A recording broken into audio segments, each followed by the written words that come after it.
ரம்ஜான், துல்ஹிஜா இந்த 2 மாசத்துக்கு அப்புறமா ஒரு முக்கியமான மாசம் என்னன்னு பாத்தீங்கன்னா மொஹரம். ஆமாங்க, நம்ம இஸ்லாமிக் கேலண்டர்ல மொஹரமும் வந்து ஈக்குவலான இம்பார்ட்டன்ஸ் ஆன ஒரு முக்கியமான மாசம் தான்.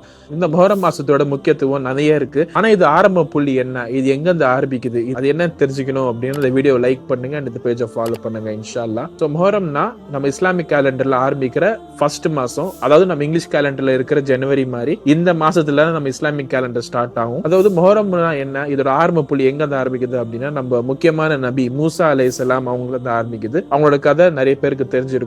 அவங்க வந்து நபி ஆனதுக்கு அப்புறமா அவங்க பனி இஸ்ரேல் மக்களை காப்பாத்தி திருப்பி கூட்டு வரும்போது முன்னாடி பாதையே எதுவும் இல்ல, இதுக்கப்புறம் எப்படி நம்ம தப்பிக்கிறது, பின்னாடி வந்து ஃபிரௌனோட படை வந்துட்டு இருக்கு, இவங்க கிட்ட இருந்து எப்படி நம்ம காப்பாத்தலாம் சொல்லிட்டு நினைக்கிறப்ப அல்லாஹ் கிட்ட இருந்து ஒரு கைடன்ஸ் வந்தது. கடல் பிளந்து அது மூலியமா தான் வந்து மக்களை காப்பாத்தி அந்த பக்கம் போனாங்க. ஃபிரௌனோட படையும் அழிஞ்சது. சோ இது நடந்தது எல்லாமே பாத்தீங்கன்னா அந்த மொஹரமோட 10வது நாள் அண்ட் மொஹரமோட ஃபர்ஸ்ட் ஸ்டார்டிங் 10 நாள்ல தான். சோ இதுல நம்மளுக்கு என்ன தெரியுது அப்படின்னா மூசா அலைஹிஸ்ஸலாம் வந்து அல்லாஹ் மேல வச்சிருந்த நம்பிக்கையும் அவர் அல்லாஹ் மேல வச்சிருந்த ஒரு ஈமானியும் நம்மளுக்கு காட்டுது. சோ இந்த மாசத்துல அதே மாதிரி அல்லாஹ் மேல ஈமான் வச்சு நம்பிக்கை வச்சு தொழுவறதுனாலையும் தேவைப்படுறவங்களுக்கு ஹெல்ப் பண்றதாலையும் அண்ட் முக்கியமான விஷயம் மொஹரம் 10 அன்னைக்கு அஷுரா நாள் அன்னைக்கு வந்து நோன்பு வைக்கிறதுனாலையும் நம்மளுக்கு நிறைய நன்மை கிடைக்கக்கூடியதா இருக்கு இன்ஷா அல்லாஹ். சோ தெரியாதவங்க ஃப்ரெண்ட்ஸ் அண்ட் ஃபேமிலிக்கு இந்த வீடியோ ஷேர் பண்ணுங்க, அவங்களுக்கு நன்மை அடையட்டும். அஸ்ஸலாமு அலைக்கும் ரஹ்மத்துல்லாஹி வபரகாத்துஹு.